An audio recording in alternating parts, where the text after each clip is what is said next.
Thank you for downloading this edition of Against the Odds.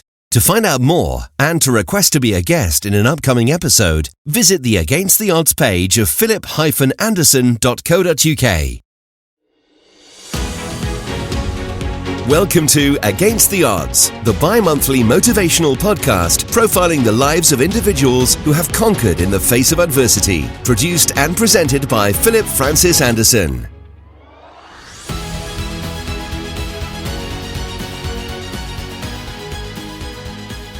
A very warm welcome to this, the first in a two-part podcast, Taking Steps.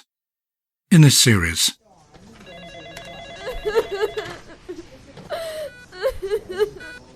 Life After Miscarriage. There's a lot of reasons why it didn't happen. There are various medical issues going on. I have polycystic ovary syndrome and I have endometriosis. Something thought to affect 250,000 pregnancies in the UK alone every year, and a topic which I'll be exploring with my guest in part 2. Yes, it is possible for me to conceive, but there are issues which mean that, it would be difficult to go full term, and even if I did, there's things to consider after that. The personal accounts of which are also covered in the book Taking Steps by Helen Sims, the writer and disability activist, and my guest on Against the Odds. Taking Steps is everything that's me, in book form. It stands for positivity and changing things around. It stands for turning bad things to good things. And cutting across poetry. You won't win this time. You can't hurt me. Unlike before, I'm strong now, see? Prose. Festive my arse, Rudolph muttered, and began to munch his hay. Just then, Mrs. Claus appeared in the doorway. Norm wandered over to her and draped his arm around her shoulders. Aye, what's going on here then? And activism. I feel worthless every time the government spouts more scrounger rhetoric and lies to people. I am not a scrounger. I'm Helen. And Helen Sims joins me now. Helen, a very warm welcome. Someone I know who takes a great deal of pride in one's hair, if I'm not mistaken. Yes. Yeah? Yeah, apparently my hair is the thing that stands out most. It's long and it's kind of mousy brown, although in the sun it kind of changes colour and looks more like a red colour. Are you the sort who spends hours in the morning then over their hair? No. That said, I'm not at all vain. I don't wear makeup and I brush my hair, but that's about all. So you're not that conscious about physical appearance? No. But if you ask me what I'm proud of in terms of my physical characteristics, it would be my hair. I think the fact that you can do lots of different things with it. Especially if it's long, you can put it up, set it down, curl it if you want to. You can use it to express yourself, can't you? Do you, with your long hair? No, I usually just leave it down. There is the possibility of doing that if I chose to. I mean, there have been times when I've worn it up, or I have a hairdresser friend who says that I should be a hair model, and sometimes he's like to sort of style it in different ways. And yet it didn't all start out like that, did it? Because there was a time when you were very young, going back to when you were a baby even, when you had all your hair shaved off. Yes, because I was premature. I was born about 3 months early. I was very, very tiny, and I was in an incubator, and they had to feed me through a tube, I think, and that went through my head if I'm correct. An interesting topic we can return to in a moment, but by my reckoning then, you've got your 40th coming up. Technically, I'm not 40 till next year though, am I? That depends which way you look at it. Yes, but we're being technical here, and although my birthday is November, it's not really. I don't know, all provided a baby runs its course, it's 9 months old by the time it's born. That's true. I think I should have an official birthday and an unofficial birthday. You could do it. The Queen does. The Queen does it. Indeed. If it's good enough for the Queen, and I should have it too. It's like an Alice in Wonderland. A very, very happy unbirthday to you with the Mad Hatter's Tea Party. All right, let's throw it open to the audience. Let's see what our listeners think. Do you reckon Helen's right? We should have an official and an unofficial birthday. Let us know. info@againsttheoddspodcast.com. I think everybody should have their actual official birthday, and then they should choose another day of the year that they have their unofficial birthday, or whatever they want to call it, where they celebrate themselves too. I think it's a very good idea. So what have you got planned for your 40th? Because of the pandemic, actually, I haven't thought about it too much yet, because we don't know what the situation would be. My 30th, we went down to the local pub with my sister was there, and my best friend was there with her boyfriend and her sister and a couple of other people, and we just had a drink, and we spent the night just drinking. But my mum actually said to me a couple of days ago that she might have a different idea, in that she has found this costume company that might do dress-up parties. So have you decided what you're going as? I might go as something from the 1960s, with the short skirts and the tiny flowered blouses or the bright colours, or I might go as Captain Janeway from Star Trek Voyager, because she's my fictional role model. I must confess I didn't grow up on any of those. It was just William Jennings and the Famous Five back in my day. No. Did you do flares? No, I didn't do flares, and I didn't do short skirts either.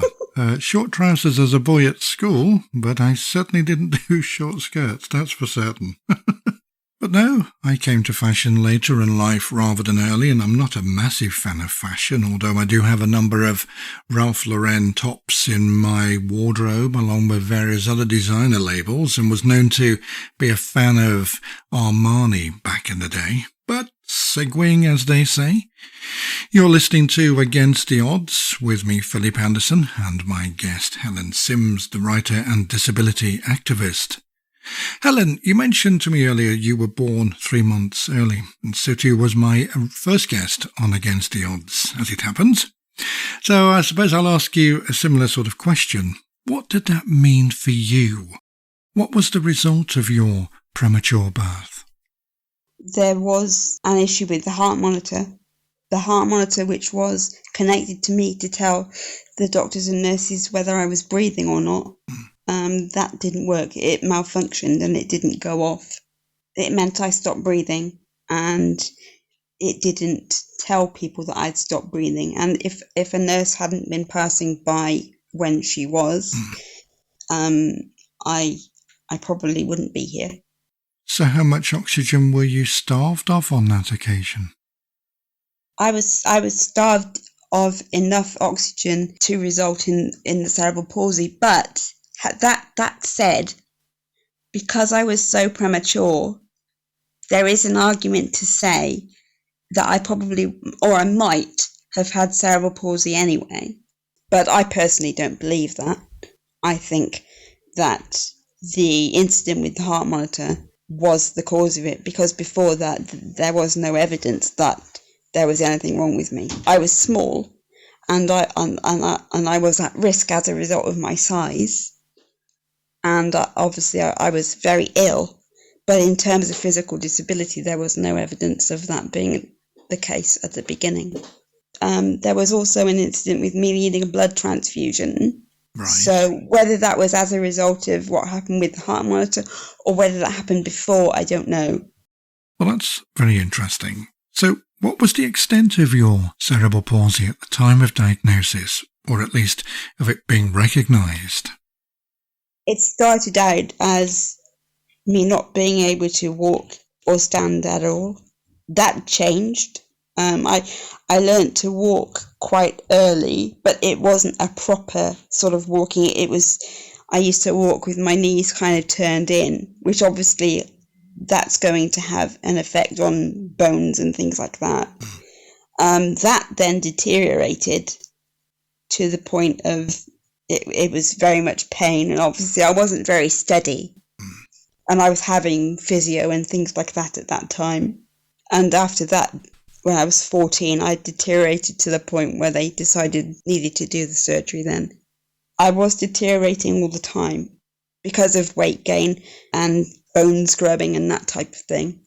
You know, the body changes, and obviously it changed later with puberty, so that became a factor. And how prepared do you reckon your parents were for your early arrival and later your cerebral palsy? I don't think they were very prepared because I was early. I think my mum said maybe she was cleaning the windows when I decided to start arriving earlier than what I should do. And I don't think they were prepared for what happened afterwards, as there aren't many parents who would be, really. But I think that they did their best, given the things that were in place then and the slightly less knowledge about that type of thing then than there is now. But there's no scans for cerebral palsy, is there? As far as I know, there isn't for cerebral palsy. I remember my mum telling me this story of one day she was walking down the road with me. She was either holding me or holding my hand, I think. And she crossed the road with me. And this woman, I think she was a nurse in the unit when I was born. Around the area, she'd obviously seen my mum holding my hand. And I think my mum was singing to me or talking to me or something. And this woman had thought the little girl would be all right because she told my mum at a later date that this happened. Yeah, I mean, my mum always talked with me. We made gingerbread together. We played with me. She read me stories, and yeah. And as far as you're aware, she was never embarrassed about you at all? I don't think so, no. And what about your spine? Do you have anything like scoliosis? I think I do, although it's not been formally diagnosed, but there is certainly a problem. Because of my posture, I do tend to lean forward, and I do tend to lean towards the side. Slightly in some circumstances. I think that there is an issue, and certainly when I do stand up and I hold on to something, my back hurts most first. My knees happen to hurt very quickly, but my back will hurt before my knees do, and it's the bottom of my back, which suggests that there's a problem with the spine there, or it could just be strain. It's certainly impacted on my neck, and as the neck is connected to the spine and the spine bone's connected to I think it does. Were there any attempts at corrective surgery at the time? I know we're going to be looking at your major operations you had when you were 14 in a moment, but in terms of the issues you've just described for us, were there any steps taken? I had physio when I started special school. It was attached to a physio unit, which was in turn attached to the hospital. So I had physio twice a week then, which focused on posture and muscle strength and that type of thing, getting me to sit up and strengthen the muscles in my legs and things like that. And I had some occupational therapy to help me learn to fold things up and things like that. And then obviously there was the surgery at age 14, which was the big thing. So there were some attempts at least, and as I've said, we're going to be discussing your major operations when you were 14 in a moment. But in terms of your own disability, when did you become aware you were different? At what age in your life did it all become apparent to you? I think I was always aware that I was different, but I think it really kicked in around about the age of 8. I couldn't do the things that some children were doing. That said, I did go out in the garden and play with my sister, and with the neighbourhood children would come in and we'd make mud pies, and we had a little den in the garden and that type of thing. There were things I couldn't do that she could and other people could. All right, thank you. If you'd like to hold a thought, we'll be back in a moment when we'll be exploring your operations in more detail. She's Helen Sims. I'm Philip Anderson. If you have a story of your own to share, or you would like to be involved with the podcast in some other way, email ifl@philip-anderson.co.uk. Hello, everybody. My name is Aaron Richmond, and I am the host of the Aaron's Opinion podcast, the podcast for blind people where we speak about critical issues in the blindness community from all over the world. My podcast is a weekly podcast heard every Thursday at 1200 New York. You can listen to my podcast anywhere you would get a podcast or on Life Improvement Radio. Thanks so much. Help one person today. Help 1 million people tomorrow. This is Against the Odds with Philip Anderson. Hope is a tug of war. You lose if you let go. Hope, an endless flame, only extinguished if you blow. Hope, a voice that says you can when you feel you can't, that whispers you'll be okay in the moments when you aren't. And so, let hope be the tiniest of sparks that keeps you together when you're falling apart.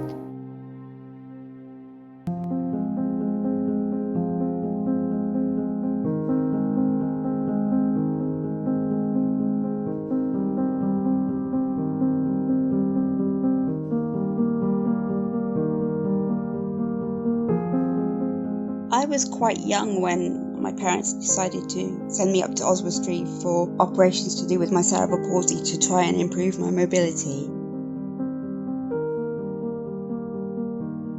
The tests and things that they were doing must have started around about the age of 8 or 9. They had me up yearly to do things, look at the way I walked and obviously monitor the changes. It just basically progressed until the age of 14 where they decided they needed to do it before the puberty and things set in. The place where I had the surgery was the best in the country for the procedures that I needed. The local hospital had offered to do it, but they didn't have the same experience. So my parents decided it was better to send me to Oswestry.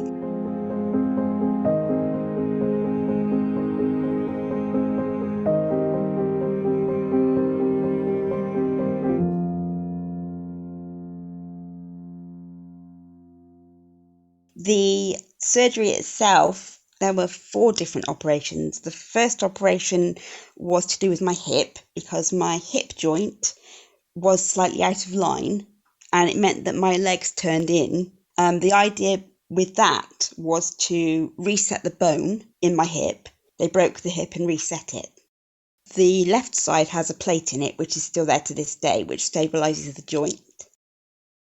The next operation happened a couple of weeks after that, and that was to do with cutting the muscles in my legs. My posture was better and I could stand up straighter.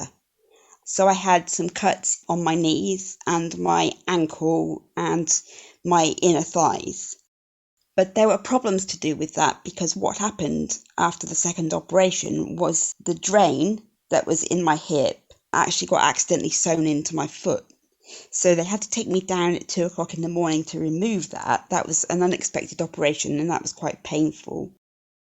And then the last one was when they discovered that I needed some muscle changes in my inner thigh as well.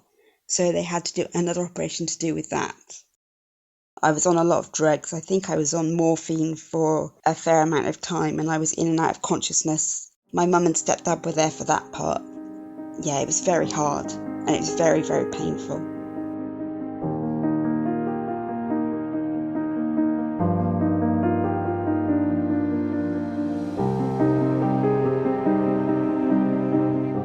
A daunting prospect with 4 operations ahead in the space of 4 weeks, involving complicated procedures with complicated outcomes. Begs the question, how does one prepare themselves mentally for such an undertaking? For one so young.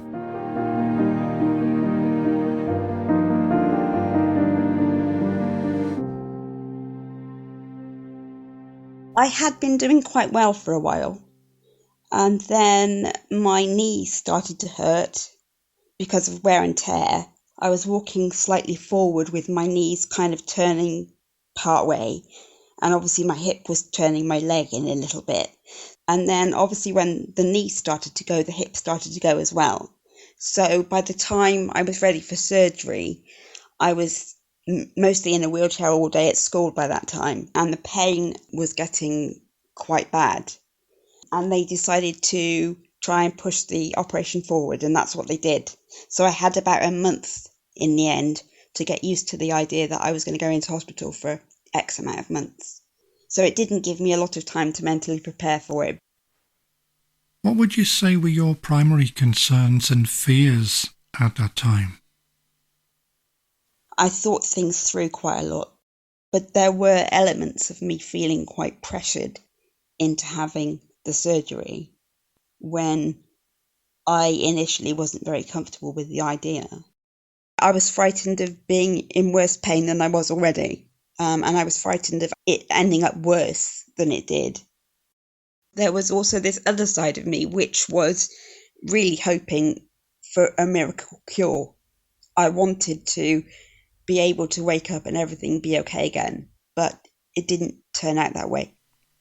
And presumably the pros and cons of the operation were also a factor. How much did you know about those at that point? I don't think I knew anything about the failure and success rate of the operation at that time, and that was definitely something which was preying on my mind. I don't remember them having a conversation with me about it, and I think that was obviously an element of the fear that came into it, I think. And not surprising, I mean, you were 14 at the time, so faced with the prospect of 4 operations in the space of 4 to 6 weeks for someone so young can't have been easy for you. I mean, not surprising your anxiety levels were riding high at that point. The day I had to leave school before I went in for surgery, my friends had a surprise party for me. A load of teachers were there and my friends, and they bought me presents and things like that, and a really big notebook for me to write in. And, that was great. And that kind of sugared the pill a bit. We had a consultation with the orthopaedic people first, and then they took me straight down to the ward. It was quite overwhelming because there was a lot of noise coming from different areas of the ward. It was one of those open-sided wards with the wooden floors, and the loos were, further down, almost off the building itself.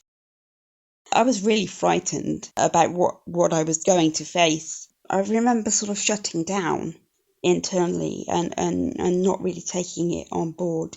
I mean, the staff that were there was a lovely auxiliary nurse called Jean.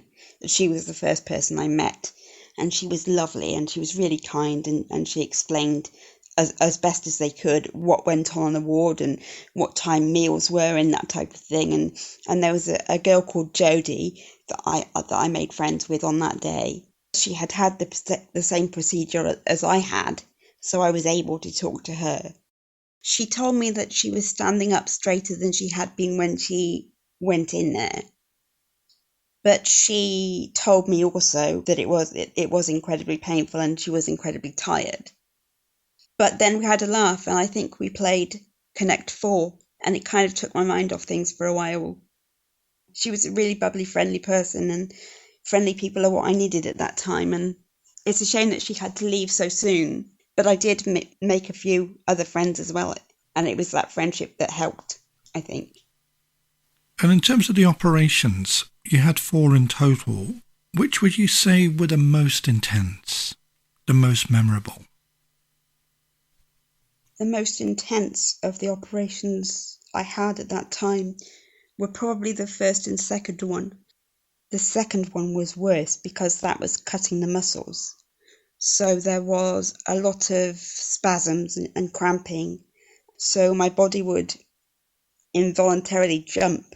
And of course, the involuntary jumps would then hurt my hip. One of my distinctive memories of that time was waking up, and I could see myself lying down, and my stepdad was on one side of me. I think he was holding my hand, and my mum was on the other side of me. It was like I was above my body. Everything within my field of vision was red or tinted.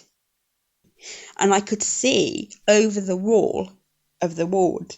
Obviously, it was the drugs, and it was the amount of morphine I was on, because at that time I would have been on the drip still, and I was in and out of consciousness. So I can't actually tell you how much was what happened when, because the passage of time when you're on that amount of drugs gets really skewed. Actually, looking back at the first one, that was more traumatic because they had obviously broken the hip. And one of my memories from there is looking down and seeing the drain that they had put in my leg to drain the blood away coming out of me, and seeing my own blood come out and go down this tube and disappear under the bed. And I remember being quite baffled. It's quite a weird experience seeing your own blood coming out of your body like that. After that, they obviously tried to get me standing up, and they used a standing frame to try and get me back level. And I started to do exercises then.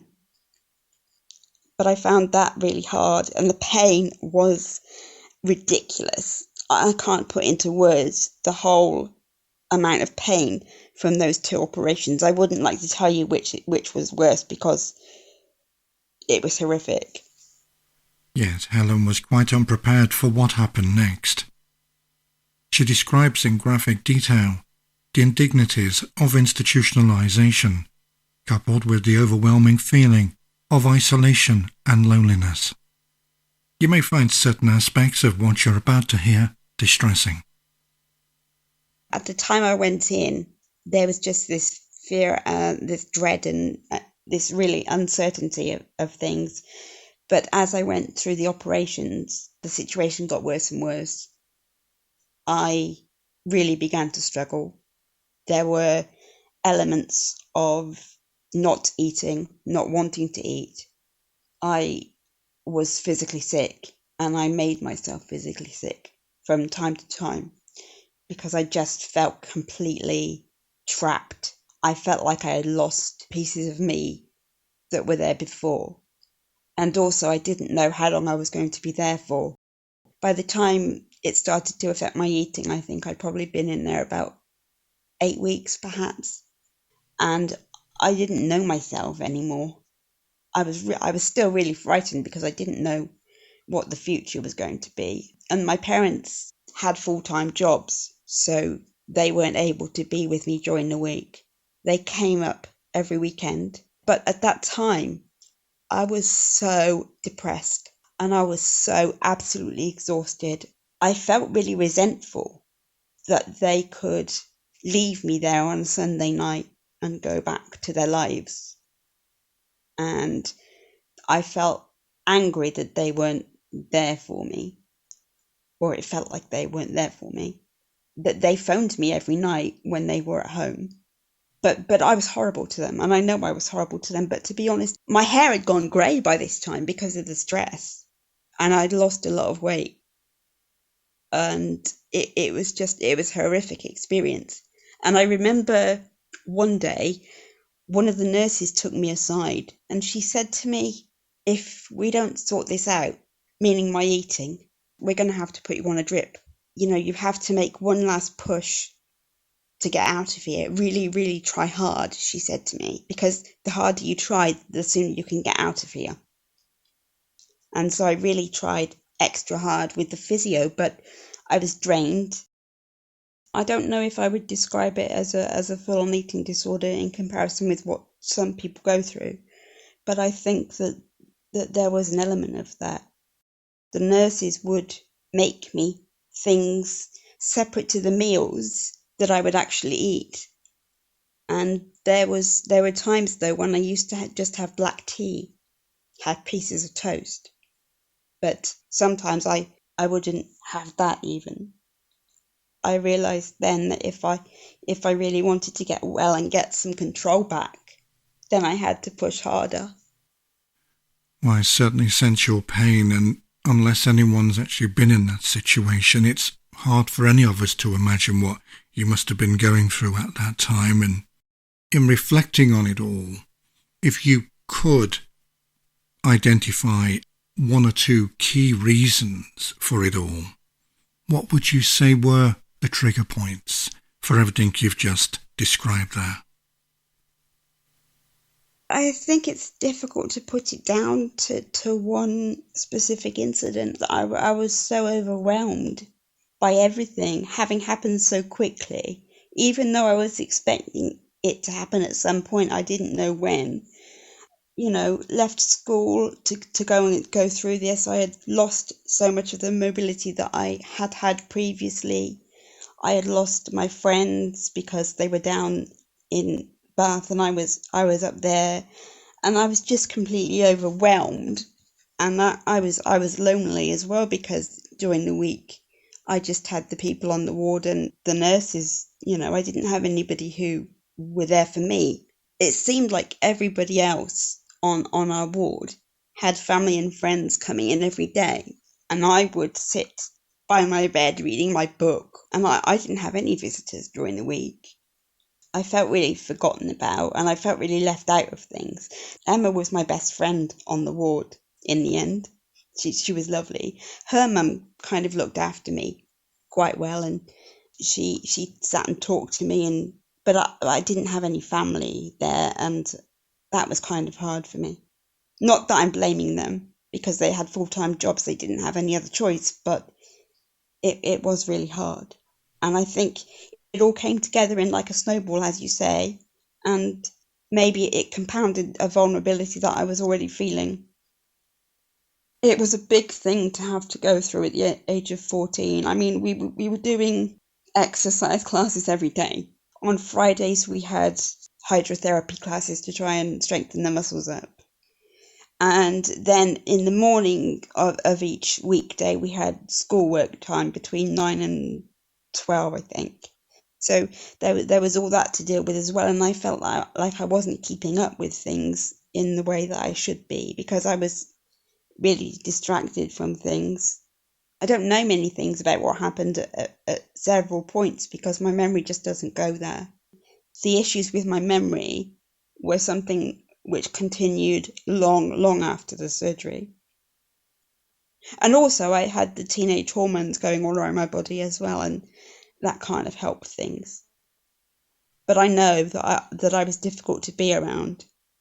Not so much for the people on the ward, but I know that it was difficult for my parents, and I'm really, really, really sorry about that. But I just really felt as though I wasn't really connecting with anything. How did you find the strict hospital regime? Because back then it was fashioned on your typical boarding school with strict timetables and so on. Anybody who's been in hospital a long time will tell you that they monitor how often you empty your bowels, they monitor when you have your period, they monitor what you're eating, you have to eat at a certain time. There's no freedom to do what you want to do when you do it. All that was gone. I was having to tell somebody that I'd been to the loo that I couldn't swim that week because I had my period. It's institutionalisation, really. And I was in there nearly 4 months. I came home between the first and second operation, I think, for a week. I wasn't physically able to move very far because I was still in plaster then. But it was lovely to be home. And I remember my stepdad having to carry me up and down the stairs and things like that at that time. And it was really good of him because he hadn't been living with us for all that long. And I remember several times that he would sit with me and read books, because I'm a Torval and Dean fan. I really remember him reading Torval and Dean books to me and things like that when he was there in the early days of the surgery. Did you feel as though you were skating on thin ice? I was definitely lost. Definitely. And yeah, I was definitely skating on thin ice, I think. I didn't know myself.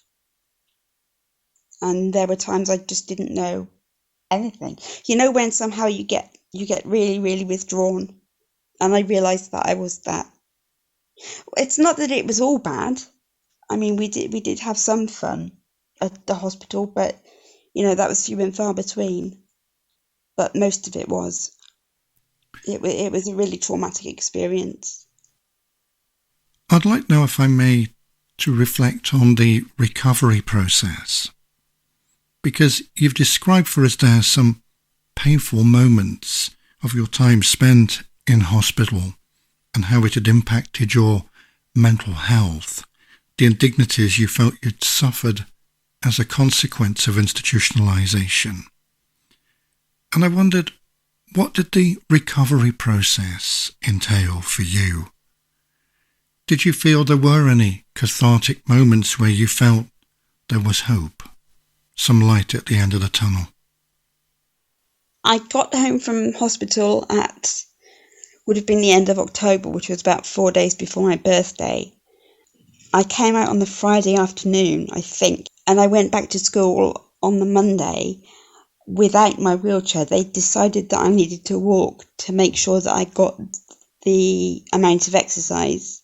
My wheelchair that I had used previously was gone, and I was walking with a walking frame. It was very much like being thrown in at the deep end. I didn't have time to readjust anything. And so that was overwhelming, because I was going into lessons again, and my friends had found different groups to hang out with, and they didn't seem to have room for me. And then there was all of a sudden there was all this homework that needed doing, and I felt like I had to catch up. And then I was having physio twice a week, which started at 4:00 as soon as I got home from school. And also I was having problems with my memory at that time too, because it was just overload. The January was probably the worst time, which would have been January of 1996. That was when the depression really started to kick me really hard. I was suicidal at a point during that, and they realised that I needed to take some time out of school. And my mum was wonderful then. She took me out of school, and she arranged for me to have a week at her work with her. My mum's a teacher, or was a teacher. She's retired now. But at that time, she was teaching special needs kids. And she arranged for me to have a week at her school, just chilling out and trying to regain myself. And I remember that week as being one of the best weeks ever. I was in such a state emotionally, but I just felt completely free of everything for a little while. The school, they had this field with a donkey in it, and so I would manage to get to the donkey. The donkey was called Martina. So I spent quite a lot of time talking to Martina, and they also had a bench to sit on. So I spent a lot of time just listening to my music and, being out of everything. And it was wonderful. And I felt much better. And I began to put things back together a little bit then. After that, they decided that given the situation, I couldn't cope with all the lessons that I'd been doing. They enabled me to drop some of the subjects which were not considered core. So I was able to drop the German lesson, which was a major source of stress for me for various reasons. I dropped some of the technology subjects, and I focused really on the English and the IT and the biology, because you had to have a core science. I was obviously using a lot of my PE lesson time to do my exercises, so that again freed me up from some things. But the whole time was just a real blur, really.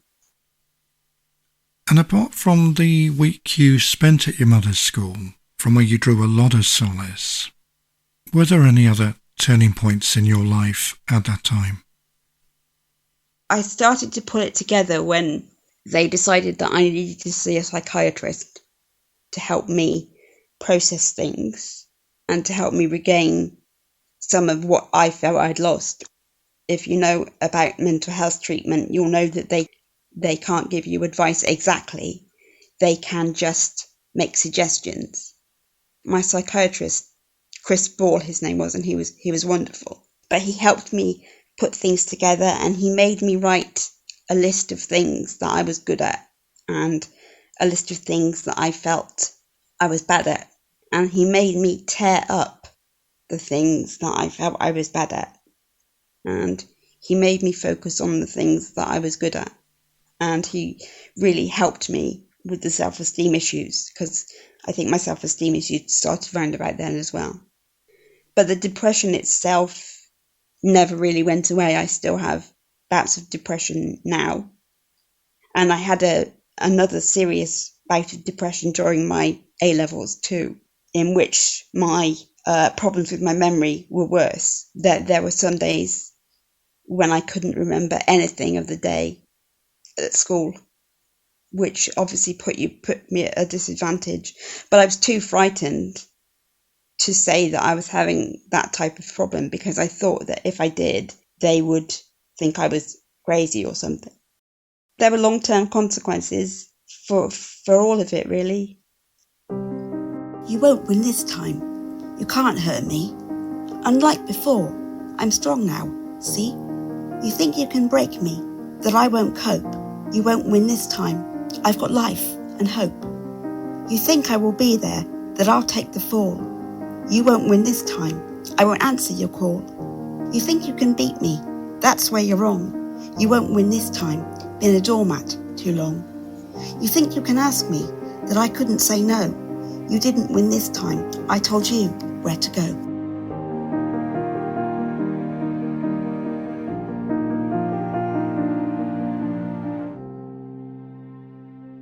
That brings to a close part 1. The theme continues in part 2. I think that having the rose there in Sophie's memory was a good thing.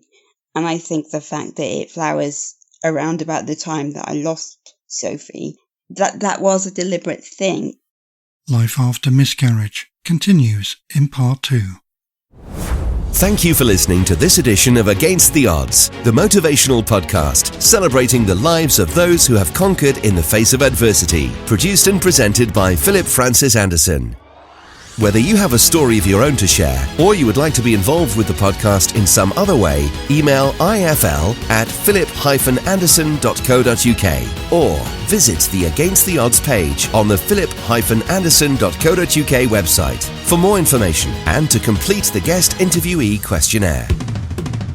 This podcast is the property of Philip Francis Anderson. All rights reserved. Any redistribution or reproduction of part or all of the contents in any form is prohibited other than the following. We welcome you to download and play the podcast and share with others for personal use. Please acknowledge Against the Odds podcast as the source of the material. You may not, except with our express written permission, distribute or commercially exploit the content.